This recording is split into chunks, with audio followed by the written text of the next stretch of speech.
even when you don't see what is going on or you don't see what's ahead, and it feels like it's just this like downhill road of grief and loss and pain, like there is a way out. It does get better, but don't negate the fact that it was a loss. You know, a lot of people just say it was just a miscarriage. It's probably not a real life anyways, you know. That is a rough one. Because it's untrue. Yeah.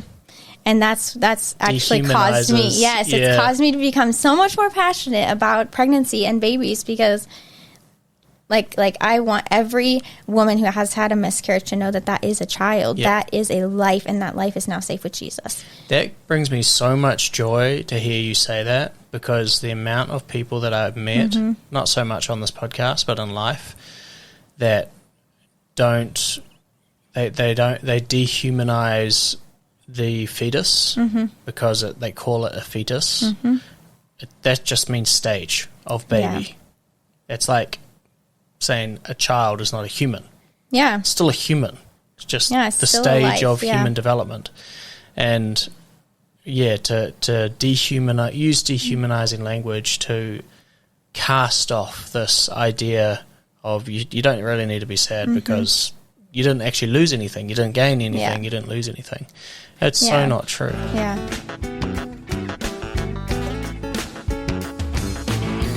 gotta live it. You gotta love it. Testimony goes on and on and on. It's magnetic. It's prophetic. It's got stories being told.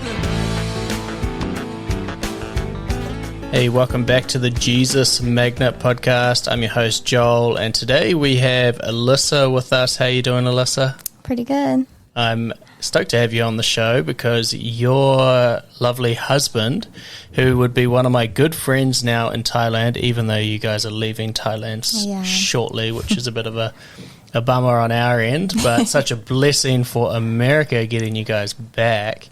And we just had Skylar on the show. He would have been, I think his episode off the top of my head, 181, if anybody wants to go check that out, or 180. Just look for Skylar and the name Skylar, and you'll find that. Very cool episode. Now we've got the other half on the show. I'm keen to have your story, Alyssa, and see kind of what God's done from your perspective. And we might be going even sort of before your time when you were with Skylar a little bit. You sort of shared a little bit with me earlier, and it's quite funny. Alyssa is one of those very, very organized people, and she's good friends with Laura, and was telling Laura that she's got notes and notes and notes getting ready for the podcast. That's right. I had like 3 pages long. And has condensed it down to 1 page, which is great. And it's funny because the amount of people that come on the show, they bring all their notes, and then we just talk, keep eye contact, and they never look down, and they never look at their notes. Wow. Yeah.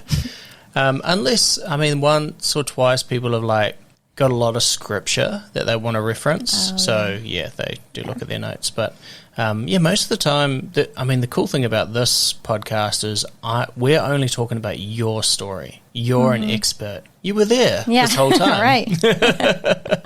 So most of the time people know the answer to all the questions. Yeah. And I never try and trick you. It's all about your story, got your story for his glory. Yeah, that's true. So tell us a little bit about your background, because you have lived in Thailand for a long time, in chunks. Yeah, in chunks. My first experience in Thailand, I think, would have been when my brother was adopted from here. I was 11, I think. So our whole family got to come over. Shout out to Alex. Yeah. And we were just here for a couple of weeks, but Thailand was always in my heart because of that experience, I think. So then when I was 18 years old, after I'd finished a Bible school, 3 days later, I was on a plane to Thailand. I was going to go save the world, that kind of thing. And then I actually met my husband over here. So Sky and I, fun fact, Sky and I actually met in the same neighborhood, the same subdivision that we live in now is the exact place where him and I met. In Thailand? In Thailand. Oh, wow. For the first time. Really? Yeah. Oh, that's so cool. It's kind of like full circle that we actually live there now. So yeah, and then I went back to America. He went back to America. We got married 2 years later. And within 6 months, we were back over here long term. And so what was kind of the call to Thailand the first time round? What was God saying that he wants you to go over here and part the ocean? Which one was it? Yeah. So when I was 11, I think I was 11 or 12, I can tell you like the exact spot where we were driving. I was driving with my mom in the van. And I almost heard this like audible voice of like, you are not going to live a comfortable life. You're not going to live an easy, normal life. And so little tiny me, you know, I was kind of an intense child. So I was just like, okay, sure. Sounds good. You know, like I'm going to go be Amy Carmichael. I'm going to go be this missionary on a foreign field. That's going to be my, my uncomfortable lifestyle. Yeah. So like, that's kind of just what I always assumed. But like, I didn't know all of the different things God had in store for me. But like at that point I was just like, okay, you know, like this is going to be part of our life. And then when Sky and I got married, like we already knew that we were going to go to Thailand because we like had already had that passion in our hearts. We had both been there. We had both felt that call. So it was just like a matter of waiting and figuring out when we wanted to go. So yeah, when the first org asked if we would come back, we were like, sure, why not? Like we don't have a big life here figured out anyways. And I'm like, okay, this is my chance to live my uncomfortable, like not easy life. And so I was really excited, you know, like it's going to be countercultural. It's going to be different, that kind of thing. But I didn't know exactly everything that God wanted. So when you say that you were in the car and you heard the Lord's voice, I mean, just to clarify for people that have never heard that, what is that? Like, is it time freezes around you and then you hear God just going, you are going to be uncomfortable? Yeah. Like, what happens? It almost was just like this overwhelming like soul presence. Like I could just feel it in my soul. And like it was almost like it's not just a thought that comes into your head. It's like more than that. Like, you know, in your gut that this is God speaking to you. Like, you know, like this is what I'm saying. This is what you're going to do. Almost like an instinct is coming out. Like I always think of it like a true north. Like I feel a pull. Yeah. And I just know that's the way to go. And in the same sense, I know what right and wrong is. I can't tangibly put that in a bottle, but I know it. It's I was there. like that. Yeah. Oh, that's awesome. So I just kind of like tucked that in the back of my head for my growing up years, you know, like it was just like always on the back burner that like, this is what's going to happen. Did you grow up in a Christian family, or was this like a really weird thing to have happen? No. I mean, yes and no. But no, I grew up in a Christian family. Pastor's daughter. You're a PK. Yeah. Yeah, Sky and I both are. Really? So, yeah. We were both raised very heavily in the church. So, I mean, I had my own share of struggles and stuff through my teenage years. But once I fully came to God when I was like 18 or so, it changed. It was different. Wow. But, yeah. Okay. So very grounded, and you were in that kind of Christian faith where they taught you that you can hear the Lord's voice. It wasn't one of those Christian families that it was, I mean, obviously you got the pastor, but some pastors are basically doctrinal? Doctrinal, where they mainly just study the word and they don't believe in the hearing of God's voice and things like that. Yeah. They're mainly just like follow the scripture more religiously. But your parents, were they very like, no, you can hear the Lord's voice, he can guide you, direct you? Yeah, my dad specifically, like our church maybe would have been a little more leaning that way, but my dad was a little bit different, and he was like, no, like if God calls us to go somewhere, then we're going to go. Yeah. So that was kind of just always like etched in my brain. Yeah. Just thought I'm going to add in the fun fact about our kids' names. Oh, yeah. Because I think that's so cool. So my son is called Zion, and the run-in for the top, I think it was in the top 3, was Malachi, was another name. And Alyssa's son is Malachi, and Zion must have been in the running because Zion's his middle name. Yep. which is it's awesome. I just think that's so cool. Yeah, it's very fun. So hopefully if I ever get like mad at my kid when I'm around Joel's kid, I'm saying Malachi Zion. Hopefully it doesn't sound like I'm like telling your kid off too. Yeah, it's I like it. So you heard God say life's going to be uncomfortable at 11 years old or around about that age. Did life actually get uncomfortable after that point, or it was like in the future life's going to be uncomfortable? Yeah, I kind of just like tucked it away, like just kind of like, okay, God, that's what you're saying. Okay, sounds good. And then I just kept living life. So like, no, like my growing up. And isn't that a concern? Like, that's a weird promise. Yeah. It's like, hey, by the way, life's going to kind of suck a little bit. I mean, not necessarily suck, but it's just not going to be convenient. Yeah. Yeah. But it's almost like just this like fifth sense that I knew that like, oh, this is what God created me for. So like, I'm just going to do it. Like, that's just what's going to happen. Yeah. So I didn't really like think about it again, I think, until we moved to Thailand the first time. Yeah. And did you think back on it? And like you said, you didn't think about it until then. Yeah. So when you heard the Lord say go to Thailand, it was like, oh, that makes sense. So it was an easier call to follow because you had kind of had that sort of experience. God's kind of called me at some point. Yeah. And so we were like, okay, Thailand must be what God was saying, you know. Wow. Interesting. So navigate me through your process on being able to trust God. Has that always been an easy thing to do?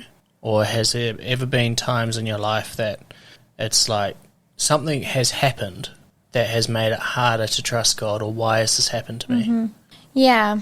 I think some of those times that I struggled the most was when we were dealing with, when I was walking through grief and loss from children that we had lost, not necessarily all biological children, some, but there were times there where I kind of would just get angry at God. Like, I don't trust you with my life. Like, you said I'm supposed to live this uncomfortable life, but this is too uncomfortable. Like, this is not what I signed up for.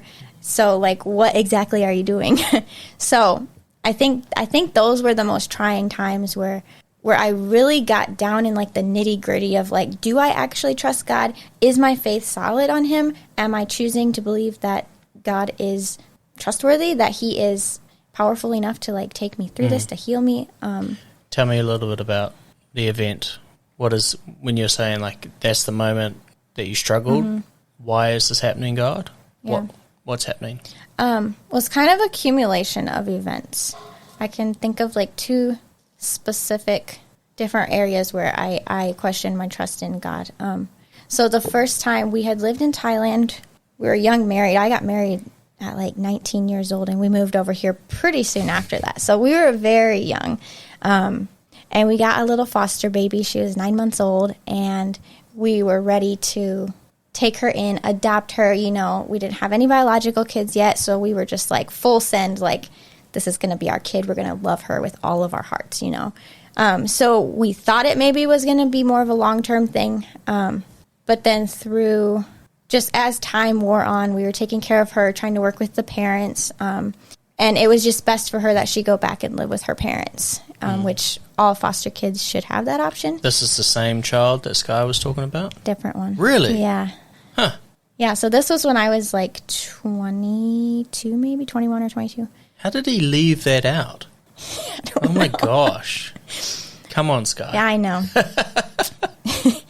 I suppose he was leaving a little bit for you. Leave a little bit of the story for me. Okay, well, tell me about that. Yeah, so we cared for her for off and on for like the rest of the year. How did you get into that position, though? You know, like, you don't just stumble across, it's not something that happens every day. Yeah. You know? It's probably a little more common here than it is in America. I don't know how it is in New Zealand, but just through mutual friends, like, they're like, hey, we split up. We don't want our baby anymore. Can you take care of it? And it sounded like, you know, this really sad situation. The dad couldn't take care of the child. So we're like, oh, a little Thai baby. Of course we'll take it. It's so sweet, you know, so cute. Yeah. And so we were just kind of like zero experience. We didn't know anything about the legal system, nothing like that. We just were like, okay, we'll take the baby. No problem. So, like, in hindsight, we probably should have done a little more homework on it. But it is what it is. We figured it out. Jeez, and did you, like, hear the Lord say go or stop or anything at all? Maybe nothing? Was there any, It kind of just all happened so fast, and, like, the circumstances changed so much. So originally the parents split up. So we took the baby, then the parents were back together. So we said, well, you need to take your baby back and we'll help you take care of her well. So that's, in the end, that's what happened, was she went back to her dad. And so just, she went back to her dad. And after that all happened, it felt like, since I didn't have any of my own kids yet, it felt like what I thought was a loss of my own child. You know, she was going to be our child. We loved her, cared for her, clothed her, fed her, you know.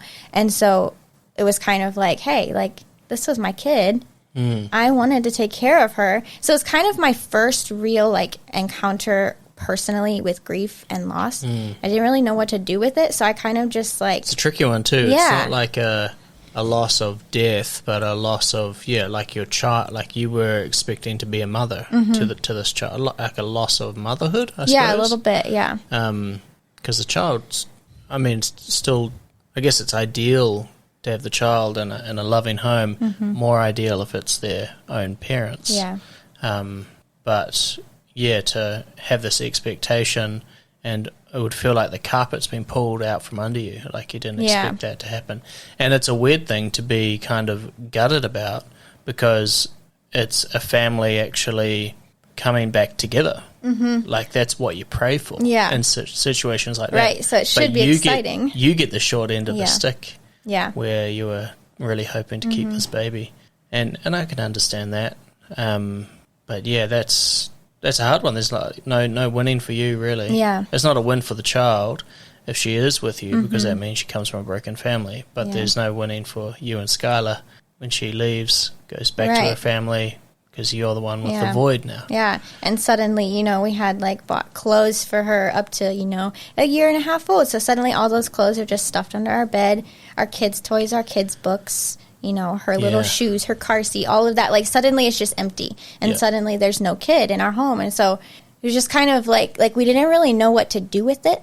And we didn't really, we didn't have any direction on, like, how to navigate that type of grief. So I kind of just, like, pushed it on the side, kept moving forward. Like, let's figure something out. Would you say you kind of didn't deal with it in a healthy way? Yeah. Yeah. Yeah, we just kind of... We're like, okay, we'll just take one for the team. This is part of mission life. God didn't want me to live a comfortable life anyways, so this is just how it's going to be. What if God was giving you, like, a taste of motherhood? Because you're going to be a mother, you know, and a great mother, and it was kind of like, this is what I have in store for you. Also, would that feeling, just on a different thought, that could be kind of how God feels towards us. How we were his children, and then the fall happened, and then we're not his children, and then we come back to being his children. And it's kind of like you get a heart for how God feels as well. Yeah, I find that some pretty radical teaching moments, even in loss. It's very true. Can happen. So, did you do any counseling or anything like that to be Not okay? with that one, we didn't. And in hindsight, I would recommend anybody to go get counseling and therapy if you're going through that kind of thing. Because, like, with us being so young and, like, in a new country, we didn't know the language, we didn't know hardly anything. And, like, so we were just kind of, like, left set, it felt like, you know, like, we didn't know what to do with that kind of grief on the field. We weren't really prepared for that yet. And you said you don't know the language. You can speak Thai now. So was that kind of the moment you're like, we actually do need to learn this language? I think we had actually started learning before she came to live with us. Okay. But I think we, like, put it on pause for a while. So, like, we were, like, learning the culture and the language, but in all reality, you can't learn it in just a year. Yeah. Takes some time. Yeah, it took some time. I was expecting to be fluent by now, to be fair. I know. By 0 Thai lessons. Actually, I have this lady downstairs that gives me really good khao soi, an awesome Thai dish for our listeners that don't know. And every time I go, she teaches me a little bit more Thai. So I can order everything in Thai Nice. now, and just slowly. And I have a notebook, and I write down the words phonetically. Oh, so that's great. I know how to say it, and I'm like, I have my own Thai teacher. Yep. I'm going to get really fat. That's I pay her. And she pays you in pays food, me right? in food. Yeah. No, that's good. Like get little bits of the language and culture. It helps tremendously. Yeah. Although if I'm doing any spiritual conversations with any Thai people and the only words I know are all to do with food, it's not super helpful. Jesus is your heavenly food? Something like that? Yeah. But it is good to learn that language, whatever language for the culture that you're in. I highly recommend it. Yeah. I find it so frustrating not being able to speak and understand it. So you guys were in Thailand then. Now you've done chapters in Thailand. Been here for 1 year, 8 months, whatever it is at a time, like small chunks, but large chunks. Was this a time that once you gave the baby back to this family that was now being a family, which is a great thing? Did you go back to America? Or did you guys stick around in Thailand? Yeah, so the organization that we were with gave us we had a 2-year commitment. So this was only like 1 year into it. So like we had to stay. We had stuff to do like office work and that kind of thing that like we had to stay for that. Yeah. So that time that we lived here was almost 3 years altogether. So we were like just starting that chunk of time. So yeah, we didn't really think about packing up and going home because we kind of were expecting to live here for the rest of our lives. Sure. Yeah. Okay. What was that organization? Global Tribes Outreach. Global Tribes. It's a very small. It's an Anabaptist, like a Mennonite organization. Cool. Yeah. And what do you do in that organization? I was a secretary for a children's home north of here, like 2 hours north of here. So like I would do the office work here in the city. Yeah. That's what gave us our visa. And then just other like team stuff on the side that Sky did and stuff. Cool. Yeah. Wow.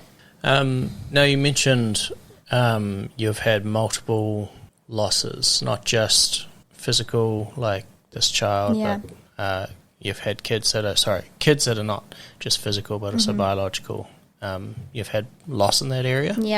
Yeah, so that was kind of what happened next after, it was maybe 8 to 12 months after we gave that baby back, got that situation, tried to help it figure it out. It's actually still not totally wonderful and figured out, just on a side note. But she's happy and she's cared for, so we're thankful for that. But yeah, so I got pregnant with our first baby when I was 23, something like that. So we were obviously really excited. It was actually right when Skylar's parents, we found out right when Skylar's parents were visiting. So we were so excited to tell them, the way we told them, it was so funny. So, when you're newly pregnant, you're not like showing your belly yet or anything. So I put on a t-shirt that said, "Not a food baby," with an arrow pointing down towards my tummy. So I just walked downstairs and I'm like, "Good morning, Mom and Dad." So it was kind of a fun way to tell them. We did the same thing. You did? Yeah, no with way. Zion. We Laura wore a t-shirt that said Pregosaurus with a little dinosaur on it all of Christmas. And it took them like the whole day to figure it out. It was Laura's brother that was like, "Are you pregnant?" Like in the middle of everyone's just sitting down, kind of being quiet, and then he just sees the t-shirt and kind of clicks, and you see it was awesome. Oh, that's great. Yeah, it's very exciting. So yeah, that pregnancy ended up in a loss at 10 weeks. So the whole pregnancy, even though it was short, there was a lot of complications. So I was going into the doctor every week. They put me on like bed rest and just things like that I didn't really expect, like didn't see coming, with my first pregnancy. I had no experience. Yeah. We didn't know anything about pregnancy at all. So yeah, it was just kind of like a gut punch almost, like, yeah, you're pregnant, but there's a possibility of losing this child. We're going to try and keep it. We're going to put you on stuff, So, like, we were excited with Sky's family, but then when they left, it's just us by ourselves. and we still had this issue. And then I think it was 2 weeks later maybe that, there was no heartbeat. We lost the baby, go home and miscarry by yourself. So that part of it was really traumatic for me. Just like, we had this one foster baby. She's gone. Try to have my own kid. This kid is gone. Like, what am I doing? I remember just walking circles in our subdivision, just walking and walking and walking. Like, please get this pregnancy out of me because I am so done. Like, why does God keep doing this? Why does it have to be so uncomfortable and so just like filled with so much grief and loss, And that was actually right over COVID. So the whole shutdown, we were on our own. We miscarried on our own. We didn't really know what to do with all of this, like this accumulation of loss that we were like, how do we navigate this, Yeah. And I really do wish we would have went to counseling for that, just to kind of navigate all of those feelings and stuff. So yeah, I think that was probably one of the most memorable times that I would have questioned God's trust. It's interesting that you kind of bring this subject up. Laura and I think we've talked to you guys about this, but we struggled to have Zion for years. And I remember it was about within the last maybe 6 months of actually conceiving after almost 6 years of trying. And I remember I snapped. I didn't even realize that I was getting this angry with God. And the reason I was particularly quite annoyed with God is because we went and got checked out with the doctors. I had a high sperm count. Laura had extremely healthy, fertile eggs. There was no reason, and we just never could get pregnant. Wow. Which I thought would be a good thing, but now I had only God to blame. Yeah. Everything's working. It's only God's fault. Yeah. That was it. Yeah. That's the conclusion I got to. And the build up, I went these prayer walks, and I'd almost get angrier as I got home. I was like so annoyed at God. And I remember this one time, I feel so bad about it now. The worship leader at our church, she said something, looked at me funny, I don't know what it was, and I snapped, and I just stopped. Yeah. In a moment, I wasn't in the worship team. I pulled myself off and said, after like 15 years, consistently about 3 times a week, and then I just snapped, and then it's just so interesting, like definitely should have got counselling. Yeah. And then after actually having Zion, Laura and I talk about this still, it's like this weight just vanished. All those feelings. Yeah. I don't even know where they're gone. Like 6 years of struggle. And it's like, I actually feel healed. Yeah. I feel a bit annoyed still that God put us in limbo for 6 years. But when I look at the timing, it's perfect. Yeah. Yeah. It's like hindsight, like you see now why he did it, but in the moment you have no idea why. And I did a lot of reading with the Bible. I ran a few Bible studies. And I remember coming across some passages in the Old Testament where God withholds fertility from the people in Egypt. And it's when, I think it's Abraham, is lets the Pharaoh sleep with his wife, saying that it's actually his sister. Oh, yeah. And it's like, but then the Pharaoh actually finds out that it's actually his wife and goes, because I've been doing this, your God has stopped my people being able to get pregnant. Has stopped the fertility of my people. I'm like, God can do that. It's in the Bible. That's when I got really annoyed with him. Yeah. I'm like, it's not even the devil. It's you, God, and that's a scary blame to have. Yeah, it is. It's very true. I think... Did you have something similar? A blame? I was going to say, I think mine was a little bit different just because we didn't know whose fault it was. So I immediately took the blame. So I was filled with all this guilt of my body is broken. But was in the sense of could I have eaten healthier? Could I have done stuff? Or was you just blaming yourself? I think it was just blaming my body wasn't strong enough. My body wasn't in the correct something with the way my body works is just wrong. And we didn't exactly know why it happened. Like, there wasn't any rhyme or reason for the miscarriage. So I just immediately was like, oh, that's my fault, you know? That's hard. Yeah. So, I mean, I was angry at God. And also an uncalled for blame. Yeah, I realize that now. Yeah. For our listeners that might have a similar blame, it's not your fault. No, it is not your fault. Some of this stuff, it happens. And once you kind of get through it, if you see it from God's perspective, there is timing. Yeah. There's reasons for some of this stuff. And I think God honestly took me through that to help me grow so that I can have a story to share with people too, because I would never know the depths of grief and pain of a miscarriage had I not gone through it. You know, now I have women coming to me out of the blue. Hey, my friend miscarried. What can I give them? What can I tell them? Like, you've gone through it. Can you tell me how to navigate this for my friend? Or I had a miscarriage. Can you please help me figure this out? You know, so it's actually been like, what do now you tell on people? this side. Oh, what do I tell people? I've had a miscarriage. I don't know what to do. I feel sad and hopeless. Yeah, Alyssa, honestly, coming to you for advice. Yeah, honestly, like, yeah, just know that it's not your fault and that God is still holding you even when you don't see what is going on or you don't see what's ahead and it feels like it's just this like downhill road of grief and loss and pain. Like, there is a way out. It does get better, but don't negate the fact that it was a loss. You know, a lot of people just say it was just a miscarriage. It's probably not a real life anyways, you know. That is a rough one. Because it's untrue. Yeah.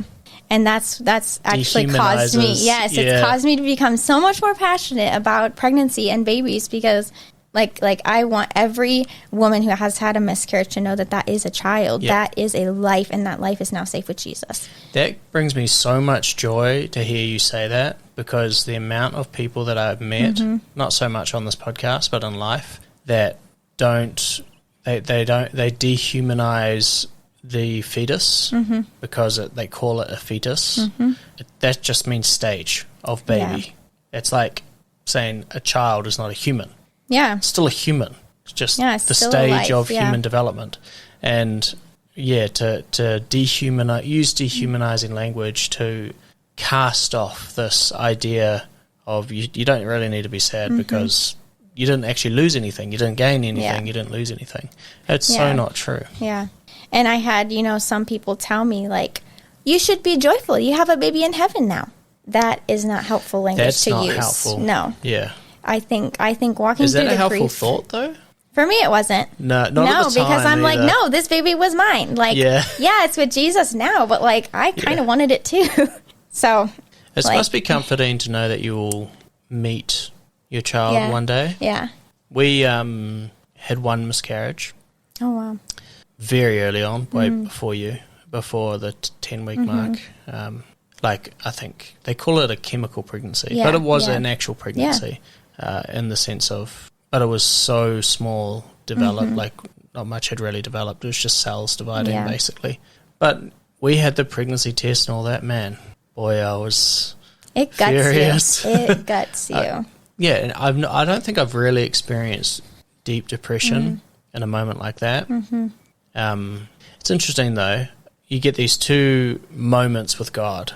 I guess your father, where you're in trouble or something's happened and you can run from him and be like, I don't know what to do. I'm going to run from my father. Or you're in trouble. I need to run to my dad because I'm in trouble. And I found each time I went through something like this, I did run to God. I might have been angry, but at least I was running to him. Yeah.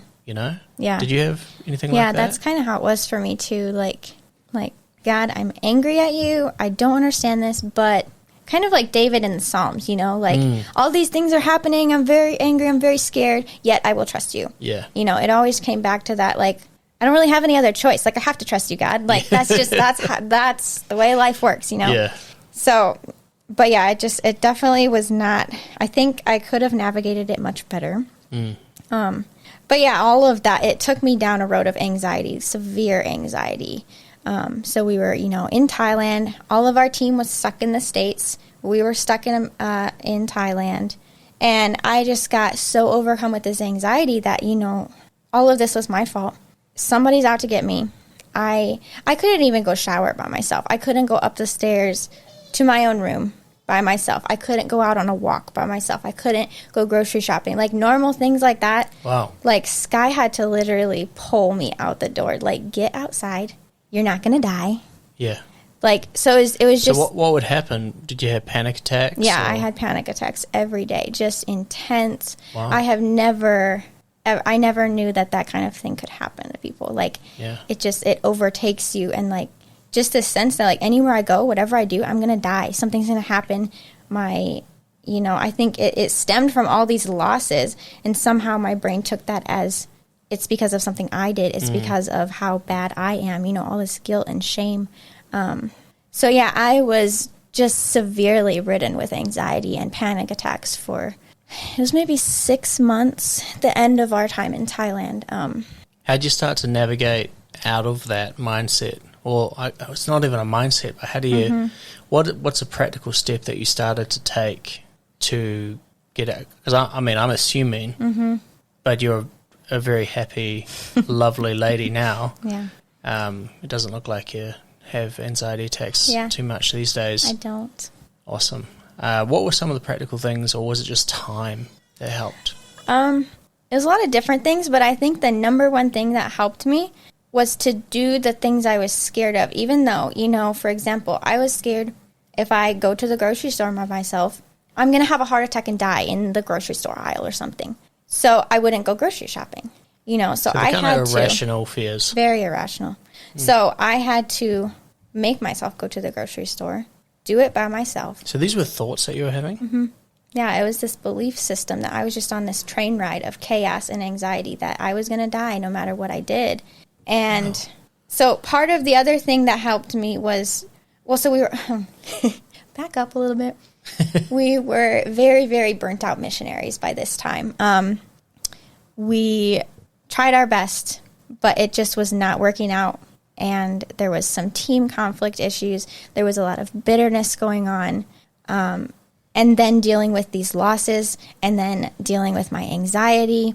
It was all so much that we decided, okay, 2.5 years into it, we were like, we need to go back to the States and we need to just breathe a little bit, So we went back for like a home assignment. We were back for a couple months, and it was starting to get better. I was like, oh, okay, maybe life isn't so horrible, Maybe it was Thailand that did it to me. So we were like, you know what? I think God is calling us to go back to America. Like, we're not going to renew our... Your visas? Yeah, our visas, but also our, what do you call it? We're not going to renew tenancy our agreement for your house? Contract with our... with your volunteer missions group? Yeah, okay. We're not going to renew our commitment. Your commitment. That's the word I'm looking for. We decided we're not going to renew our commitment with this org. So we were trying to navigate the team issues, trying to come to an agreement there, find peace there. We were trying to navigate burnout as young people who didn't know a thing about burnout. And we were trying to navigate the loss and the panic attacks and the anxiety. So we called it a day. We're like, we just need to go home. So sometimes you're like burnout and you're in your early 20s. It's like, why am I having this? It's like, it's not a midlife crisis. Yeah. Quarter life crisis. Like, what's going on here? It's, yeah, and I truly believed that there was no way out of that. Like, my life was forever going to be anxious, panicky. Yeah. I could not see any possibility of it being any different. I was like, this must be my lot in life. God, you told me I'm going to be an uncomfortable person. Yeah. This must be what it is. Yeah. So, like, it just felt like there was no hope. Like, there was so much, like, guilt and shame from the losses that it was just like, I'm just going to live like this or I'm going to die. There's no other way out. So I think part of it had to be that we removed ourselves from the stressful situation. Because even, like, down to the point of, like, being in that house, like, I can just remember, oh, this is where I miscarried. Oh, this is where we had this issue. There was just too much happening in that house. We just needed to get out of there. So for me, Thailand was suddenly this big, scary place that I'm never going to go to again. Like, there's nothing good that can come out of Thailand. Get me out of here as fast as I can. And there were people that told us kind of prophetically, like, you guys aren't done in Thailand yet. Like, no, God still has more for you. And I, like, denied every bit of it. I was like, there is no way you are ever going to get me to set foot in Thailand again. Like, there's nothing but loss in Wow. Thailand. Like, nothing but bad. So we moved back to Michigan. When was it? Maybe I was 24, I think. Yeah. We moved back, and just kind of like being with family and choosing to do the hard things. I think that's really what helped me. But I think one thing I do want to interject here is that sometimes God's healing, you know, we want it to be quick, and we want it to be like, God, heal me. Boom, miracle, done, you're healed. Yeah. But I do believe that sometimes God actually wants to take us on those roads. He wants to walk us through that journey of healing so that he can bring us closer to him. And I think that's what he did for me, because now, looking back, like, yes, I am healed. Like, I don't have panic attacks. I am not an anxious person. Obviously, I'm living in Thailand again. So obviously something changed. And it's only through God's grace and through his power and his healing. But it was not just like a light switch. Yeah, it can be. It can be. Like a Saul to Paul moment. I mean, God, like Jesus walked around and, did heal people instantly. Yeah. But, sometimes the healing in your heart is actually more important than a friend of mine told me a story of, just to explain this a little better, a friend of mine told me a story of how he was radically broken free from smoking. There was two guys, and they both smoked like a train. And they went to this youth group, and the guy was like, we're going to pray for things to be healed. And these two guys put their hands up and they said, we want to get set free from smoking. And they prayed, and one guy instantly didn't have any cravings for smoking immediately. The other guy still had the cravings but stopped smoking. And it was about a year later, the pastor caught up with them. And the one that had the instant healing was smoking again. And the one that had to fight for it through prayer and fasting had broken free from it and had sustained the freedom from that, which is interesting how God, yes, he can heal you straight away and he can heal your heart, but sometimes it's like going to the gym. You know how you build that, like your muscles tear when you go to the gym. That's why they're sore. And then they grow back. They actually stretch. Yeah. And then when they grow back with more strength in the ligaments, which are bigger ligaments because they have more strength. You know how when you like get a scar and I've got like this little scar on one of my fingers, which has which finger is it? I'm sure it's on one of these fingers. Somewhere. Yeah, this finger. And your I thought it was on these fingers. This finger, and the skin grows back stronger in that one place. Muscles are basically the same thing. So your muscles will tear and then they'll regrow, and that's the fatigue, the feeling that you have. But the thing is as you break and God heals you, or you heal through that journey, you're not just healed, but you're stronger. Yeah. God teaches you in that journey. He can heal you straight away, but you won't be left strong. Or he can let you heal in the journey and you become strong. Yeah.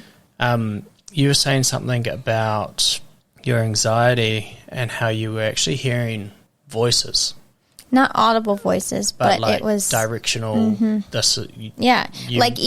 Even this, like, if I go up the stairway in my house, that physical exertion is going to make me die. Wow. Just things like that. Like, it was so intense. We had this guy on our podcast called Remy, and he had these voices in his head. They were actually voices of lust mainly. Whenever he saw a woman, he would think, she's so beautiful, I could sleep with her, whatever it is. And he ended up getting prayer one night, and he said, for the first time, my mind was silent. Yeah. And he didn't realize these weren't his voices. Yeah. He thought they were his voices, but they actually weren't. Yeah. So there's some demonic thing that had been with him the whole time. Yeah. And that's something that I remember too. Like I only wanted to be in the city because it was loud and bustling and there were things happening. But like if I would get out into like the mountains or the countryside, it was too quiet and I could not handle the quiet. Wow. So like it was Like, it was just like I couldn't be with myself. I could not be alone. I could not. There's too many other things trying to, like, come into my head and into my body. Yeah. When I must have been like 19 maybe, 20, I went and did teachers college. So I learned how to become a primary school teacher. Just the first year. It's a 3-year course, but I only did 1 year of it. And I was actually dating Laura at this time. And one night I had my first ever panic attack. Anxiety struck me. I don't even know what it was. I was just in my room randomly, and then I felt the world was like a vortex. Something was happening. I couldn't hold on to the walls properly. Everything seemed to be moving, and like this, like I felt like the world was going to end around me. Don't even know what it was. And I even got my flatmate to drive me to the hospital. I had no idea what was going on. Yeah. And I'm not really an anxious person. And it came out of nowhere. I don't even know what set it off. It just came out of nowhere. But here's the crazy part. It was as everything was spinning in my room, and I was not spinning. I was in one spot on my bed just trying to breathe. Yeah. The light bulb exploded. What? In my room. Yeah. No joke. And this was when, after actually doing this podcast for a little while, and especially after I heard Remy's story of how he had this other person's voice was actually talking to him and causing him anxious thoughts and the wrong thoughts that actually weren't his thoughts, I realized how demonic anxiety actually could be. Yeah. It was and especially there was a physical, something actually happened in my room. Yeah. I had this, there's that picture, an angel and a demon on your shoulder. Yeah. Basically just a demon and a demon. Pretty much. And they are yapping at you, and they're like this, I can't believe that it broke, that just boom, this That's huge insane. explosion. That's actually what brought my flatmate into my room. Oh. What's going on? Yeah. That's crazy. Heard me screaming a little bit. But, it wasn't a 5-year-old girl or something. Yeah. But it was, I was like, geez, like, people that say that they had panic attacks and stuff, I got a huge amount of sympathy, and I'm like, let's pray. Because I believe it's not you. No. It is something that's tormenting you, for sure. And it's definitely something that can be healed and be cast out, I think. Yeah, I've had maybe 4 or 5 panic attacks since then. They're super spread out, and I don't even know what sets them off. I do believe they're actually demonic attacks because they're so random. Like, there's no correlation to what I'm doing. It's just all of a sudden, everything's falling apart. And Laura will pray and put worship music on, and it it's done, right? It's just gone. I don't know what happens. Yeah, it just disappears. Yeah, that just goes to show where it comes from. Yeah. It's crazy. And when the Bible says run to him, he is your refuge, do it. Yeah. Man, that is the answer to panic attacks, I think. Yeah, I started writing scripture when I was going through it. I would just write like little tags of scripture. Nice. Paste them all over my home. I had like on my phone, I had like a note, on the notes app. Yeah. Like just all scripture to calm my mind. And I would just read through that and just get Sky, my husband, to come pray for me, do something that's awesome. It's just in this moment, you just don't know what to do. Yeah. And we need to learn as Christians that we live in a world where it's going to be, what did God tell you? It's going to be uncomfortable. Stuff's going to happen. Yeah. What do they call it? The arrows of the enemy are going to fly towards us. Fiery arrows. We need to know how to put up a shield. We need to know how to defend ourselves because that is going to happen. Just because you're a Christian doesn't mean you're going to have this easy life. Doesn't mean that nothing bad's ever going to happen to you. Actually, you're going to have a target most of the time. If you want an easy life, don't become a Christian. Yep. Very true. But the moment you become a Christian, you get this target, and the devil's going to try and break you. Yeah. Yeah. Well, and what's good about that, what's cool about that too, is yes, you have that target, but God has given us full armor through His Word that we can withstand the fiery darts of the devil. He says that, and that's one thing I have learned through all of this is our God has so much more power than we actually think He does. We put Him in a little box. Yeah. But He is way more powerful. He's already overcome all of depression, anxiety, anything. The tools are there. We just have to take them. Yeah. So It's so definitely a journey. And what's crazy now that I'm thinking about it, so like when I was all filled with this anxiety, like I couldn't, I didn't want to go into the countryside. I didn't want to go far away from, just in case, what if I would have to go to a hospital, or what if I would die, or, all these thoughts and these voices in my head. So like the countryside kind of scared me in this like irrational way. And then when we moved back to America, we didn't have a house or anything. We're poor church missionaries. So the house that became available was in the pretty country. far in the country. And I'm like, God, are you kidding me? Like, I'm going to die out here, But it actually turned out to be a gift because I had to face the silence and even just being in like the flower gardens and sitting by the river, like that kind of thing. Like it was actually now, like when I get overwhelmed, I have to go out to the countryside because that's what calms me. Like nature has a way of calming us all that like, it's just funny how God kind of has a sense of humor. He's like, this is what you're scared of. This is where I'm going to take you exactly there. So, well, it's interesting you're saying that you preferred the noise and the busyness of the city. Mm-hmm. And have you ever read the book by C.S. Lewis called The Screwtape Letters? I've heard of it, but I never read it. Brilliant book. It's from the demon's perspective towards us. It's amazing. And one of the demons, he says, your job, it's one demon mentoring another, and the demon says to the other demon, your job with your patients, he calls us, is not necessarily to make them attracted or focused on us, but to make sure that they're not focused on him, which is God. Wow. That's your only job, demons, is to make sure that they just don't look for God. Yeah. That's it.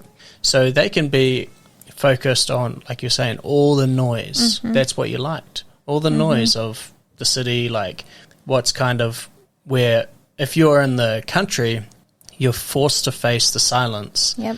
And then all of a sudden you can, like, you're like, now there's no distractions. I can focus on God. You have to face God. So it's almost like this attack on not just our mindset to be distracted. And you can be distracted with your job. You can be distracted with your spouse. You can be distracted with even your mission and your kids, anything. As long as you're not focusing on God. Yeah. The devil will give you everything, but just don't follow him, which is crazy. And when you start realizing that and analyzing your life, you're going, man, what am I actually super focused on that's taking me away from God? Yeah. And it can be things that look good, but if you're doing that above God, it's not good. It's very true. And I like how God put you in a different environment away from all those distractions. And now God's like, this is actually... Yeah. Jesus was onto something. When he goes out up the mountains, he was onto something, He knew. That's where you need to go to get your clarity. Yeah. Yeah. So let's say somebody has never been able to get pregnant and they're facing that loss that you're felt. What's something that a friend can say that's going to help? Give it another go. That's not going to help. No, just keep trying. Honestly, just knowing people are there for you when you're going through those hard times of like everybody's having babies. Why can't I get pregnant? Why can't I keep a baby? Why can't my body do this? Like just knowing somebody is there, willing to sit with you, willing to come to your grief, come to your pain. Actually, my cousin did that for me. It's kind of funny because at the time she did this, I was like very, very, very early pregnant with Malachi, but she didn't know it. Oh. She was thrifting. She found a book on infertility and how it can bring you closer to God. And so she just like offhandedly, we met for coffee with some friends. She's like, hey, by the way, I found this book at the thrift store and I thought maybe it would be good for you. And just that like knowing she thought of me and she cared for me even when like she didn't know everything that was going on. I had never even opened up to her about that stuff, but still she knew like, this could maybe help Alyssa, And it just, like, I didn't actually need the book then at that moment. Were you open to telling people about your situation? Yeah. Yeah, we were one of those people that are, like, very open about it. Like, I do not like it when people, well, that's kind of strong, but I would prefer if people just, like, if you're pregnant, just say it. That way, if you go through a loss, we can be with you. And with not being pregnant. Yeah. Or trying to be pregnant. Yeah. Were you open about trying to be pregnant? Yeah. Okay. Yeah. Yeah, we were just kind of like, you know, like with Malachi, I think we tried for a year and a half before we had him. Yeah. So yeah, I mean, and some of our friends would say, like, you know, they're having babies and they're like, well, come on, guys, it's fun. You guys should try it. You guys should get pregnant. And we're like, we're That's trying. hard. Like, we can't help it, you know. We were, we didn't tell anyone. Really? Yeah. For maybe 4.5 years. Was there a reason for that?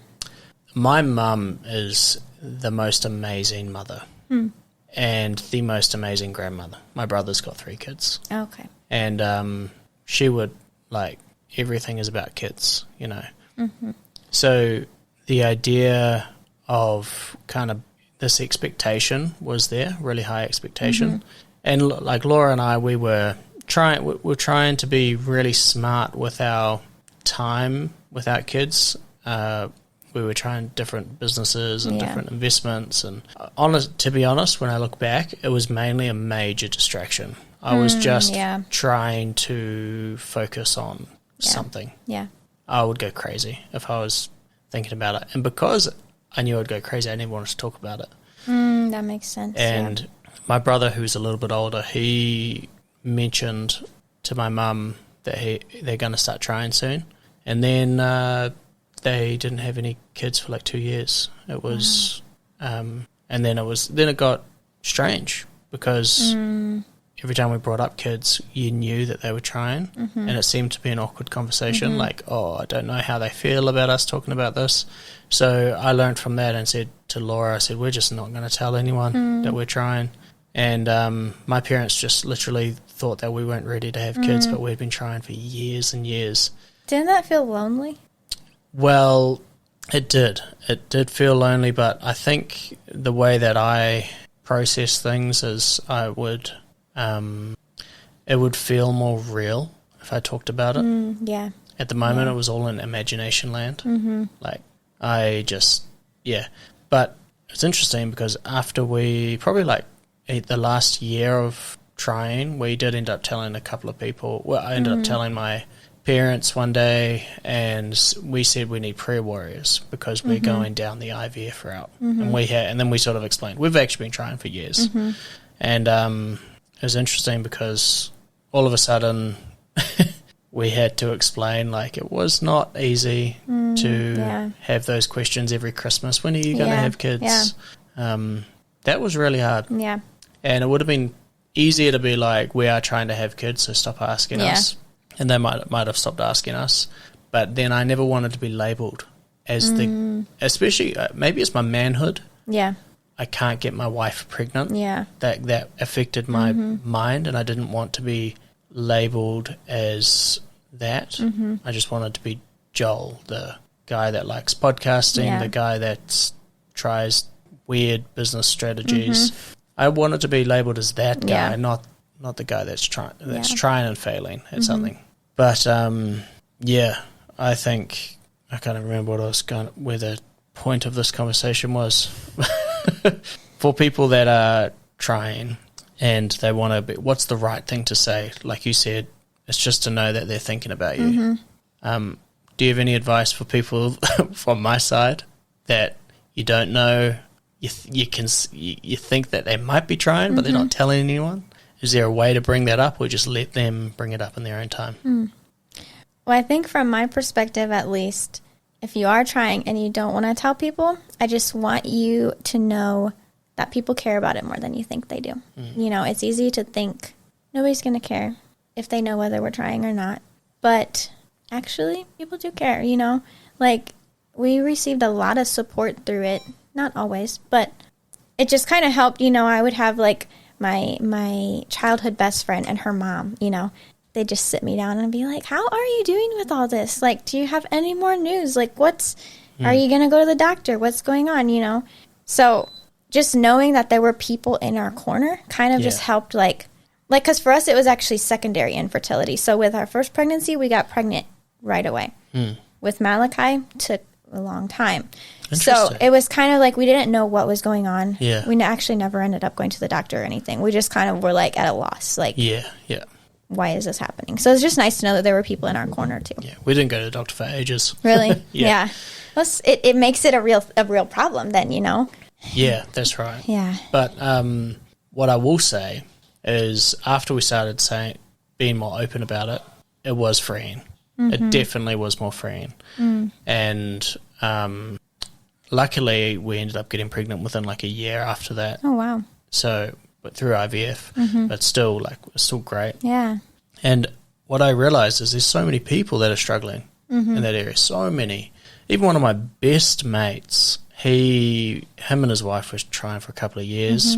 The doctors even gave them bad news. And for me, it was good news. Wow. You know, nothing's wrong with me. But for him, his wonderful wife had like a low sperm, low equality count. Yeah. That could have been awkward. Low equality count, and then they weren't able to be qualified for the publicly funded. And oh, wow. yeah, it was tough. And then next minute he calls me up. We're pregnant. Wow. With triplets. No way. Yeah. That's insane. They had their kids the day we got to Thailand. That's crazy. It was like, God knows what he's doing. Yeah. 2 years of waiting, get 3 at once.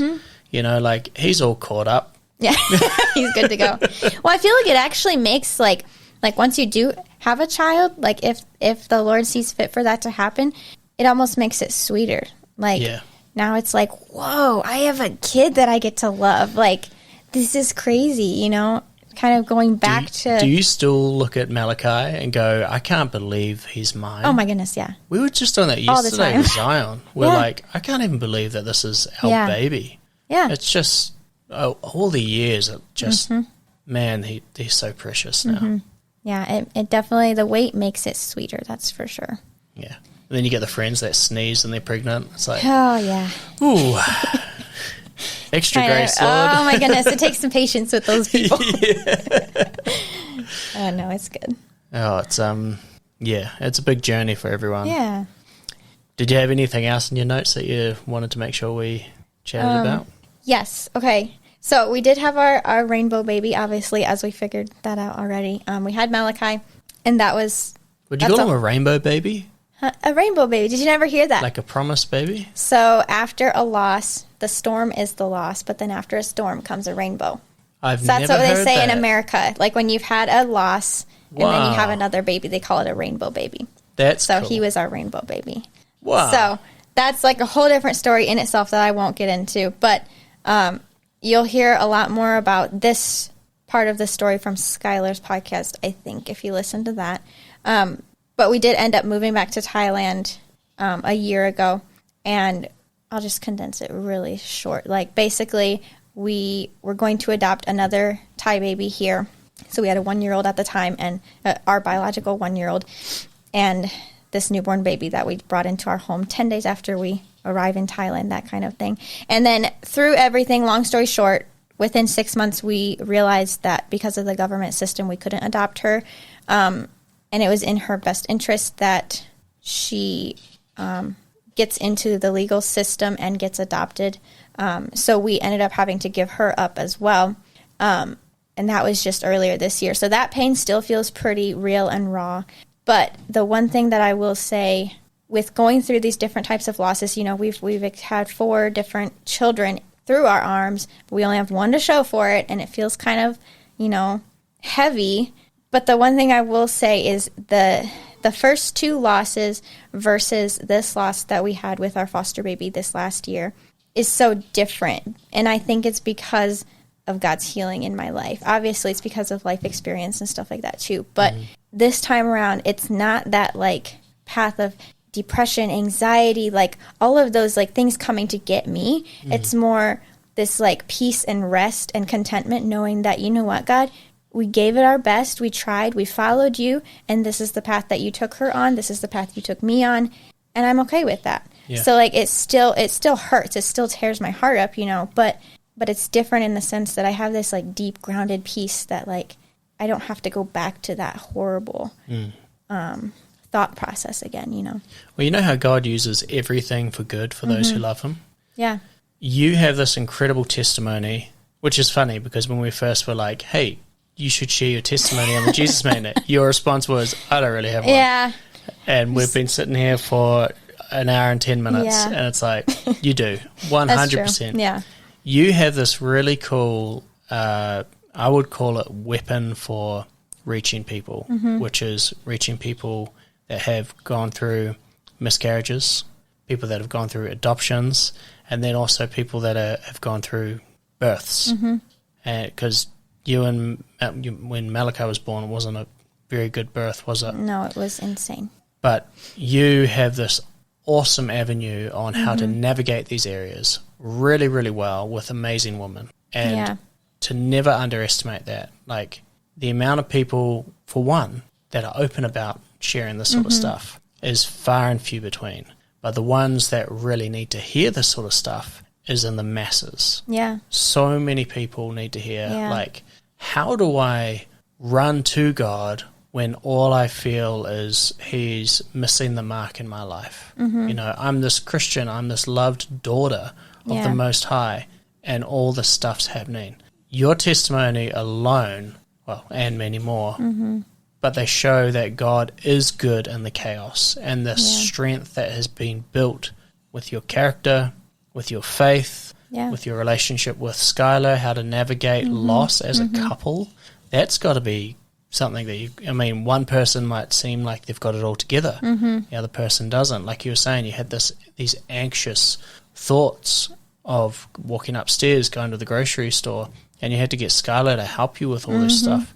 Like, that is something I think all couples can learn from, to have grace for one another, and that we don't all deal with loss the same. Yeah. I didn't really talk to Skylar about how he felt from his side with this adoption. We sort of talked about the value of life, and we definitely process it differently. But yeah, I will just say that, like, the patience and the care that he had, even while he was hurting too, to walk with me and to get help and to heal, and just the way that he always believed that I could do better, you know, like, this is not your life. I'm going to pray for you. I'm going to help you. We're going to get through it. You know, like he definitely was a very key part in healing. And then the other thing is, he's got awesome faith, by the way. Dude, like, he's Skylar is a rock. Yeah. He is. I'm so gutted you guys are leaving. But, like, I know. He's such a mighty man of God. You know, I really just want to give him a wee shout out, even though he's been on the show before. But he is, I feel like I can go to him with my concerns and stuff like that. And I haven't even known you guys that long, which just shows, I think, that brotherly love that you have with Christ, that he's extremely approachable, and I can tell would have been an amazing rock through all the storm that you guys are going through. Yeah, I know that, like, some loss can drive couples apart, but, like, I'm very thankful and humbled to say that it never did for us. Like, it actually drew us together, and so now it feels like we can just weather any storm, like, because we've gone through hell and back, we can do it together, you know. And one thing along those lines too of so the first few losses, you know, we did not get counseling or therapy or anything like that. With this last one, we went and got counseling, and I'm so thankful for that. So that's another just little tool that I would add in there. Like, don't be afraid to get it. Everybody should have counseling and therapy. You know, everybody has a story. Everybody has pain. It is there for a reason, and I'm very thankful for that. Wow. So it definitely it helped me in Sky too, like, learn how to navigate it together and how to see it from each other's perspective, and just how to process it all. Did you have anybody that had gone through a miscarriage or anything similar to the adoption process failing through? Did you have anybody that actually had a similar journey that you were able to talk to, or you guys were basically alone? Even, like, I'm trying to remember, somebody in the in-laws? I mean, it seems like, we did have, when we had our miscarriage, it's almost like people come out of the woodworks to message you and, like, hey, I had a miscarriage 10 years ago. I remember that, you know? Yeah. So, like, there are people there that are ready to support you. With the whole adoption thing, it's been a little bit of more of a tricky situation. We started an adoption process. You did? Yeah. Okay, now I know for someone. sure. Yeah. I actually feel that the Lord might still have that in our life at some point, and it's funny, particularly a Thai child. Really? Yep. Years and years before Zion was born, and we were struggling, I felt the call to Thailand. Very delayed getting here. But we had talked about adoption and adoption in Thailand and had started the process before our IVF. Really? Yeah. Wow. But they do this funny thing with adoption where if you're on IVF, you're not allowed to be on the adoption process. Oh. You're not allowed to be on the waiting list in New Zealand anyway. Okay. And they so we were very fortunate in first try with our IVF. It worked. But yeah, which was a terrible bridge to cross because we had these two choices: go with the adoption process, and you're kind of guaranteed to get a child, but you don't know whose child, but you will get a child, or you might get a child, but you have to stop this other waiting list, and you might not get a child through IVF, but it will be a biological child. So it was this weird choice that we had to make. It is, that's not a fun choice to make. No, but we prayed and I believe made the right choice. So, but I still think that adoption could be in our life at some point. Yeah, just got to get the timing right and continue to pray about it. Yeah, it is a special thing, I think, like being able to bring a child into your home. Like it's a lot like what obviously it's exactly like what God did to us. You know, we weren't his children, but he still let us come into our home, into his home, be his children and have his that's right. What's the word I'm looking for? Inheritance. Yes, inheritance. Yeah. I mean, even with at church recently, we've been doing sermons on the prodigal son. And you have that son that runs to the father that runs to the son, and he puts the cloak on him and he puts a ring on his finger, and each of those things symbolizes basically sonship, authority in the family, reinstating that son as part of the family, not just a guest, not just a slave, not just somebody that works there, but actual sonship. And that's basically what God did to us. And I love how your story, particularly, you can understand and comprehend the seriousness of what's going on in stories like the prodigal son, like the adoption of a child. Yeah, it sheds a different light on some of those Bible stories like that. Pretty cool. Yeah, it is cool. That's awesome. Now let's go into, before we finish, where's God taking you now? Oh, I would love to know. So at this point, since the whole we came specifically for this adoption for this baby this time around in Thailand. So it was kind of like we aren't with an organization. We didn't have a time limit or a commitment. So just through another series, which is a whole different story in itself, but another series of things happening, we've decided to move back to America now. So in a month and a half, it looks like that's where we'll be going. And I think we're gonna take a breather because the past few years have been a lot. But we still are really hoping that missions can be a part of our story, whether it's missions in America or somewhere else overseas. I don't really know yet. It feels like a lot of unknowns, but I feel really content and really at peace that, you know, the same God that parted the Red Sea is going to lead me where he wants me to go. So I'm just here for the ride. That's awesome. What a good mindset to have when it comes to what's next, and to be so confident that what same God that parted the Red Sea. Yeah, that's awesome, man. Well, I just want to thank you, Alyssa, for coming on the podcast and sharing your heart, sharing your journey. And to be honest, this is one of the stories where it's one of the I have to be extra vulnerable to share this story. So to have that, the heart to be able to do that, I just want to thank you. It actually many of our listeners will be impacted deeply by this subject. I have so many friends I didn't realize were struggling to have kids, or the adoption process and how to navigate those waters with God and to keep my faith strong, and how do I build and trust God when it feels like he's failing, it feels like he's not there for us or whatever's happening. But how do you keep that faith and that trust in God, and then how it's actually built you. And it's built breakthrough in many areas, with your marriage breakthrough, with strength in that, with strength in, no anxiety, or fears. You're trusting God when moving country again for like the 100th time. It's just, yeah. Can I interject something? Yes. You said I have no anxiety or fears. I just want to add that I still definitely have fears, but the thing that has changed is that God is with me through them. Yes. So good. No, very good to clarify. Yeah, for sure. I mean, they don't disappear, the fears. I kind of assumed when I was walking through anxiety, I was like, oh, well, being rid of anxiety means that I have zero fears in my life, and that's never going to happen. But God has since changed my mind on that. But, like, yeah, I'm still scared about some stuff, you know, but he's with me through it. Well, it's true. I mean, he says to be brave and courageous, right? You cannot be brave or courageous unless you're doing something in spite of having fear. That's very true. Like, you have to be afraid. Otherwise, it's not called courage. Yeah. Very, very true. So, yeah, you're an awesome person, Alyssa, and such a mighty woman of God. For listening to this episode of the Jesus Magnet podcast. If you enjoyed this, make sure that you connect with us. Find us on Facebook, on Instagram, and if you want to support us, be a member of our coffee club, Jesus Magnet Coffee Club. See you next time on the Jesus Magnet.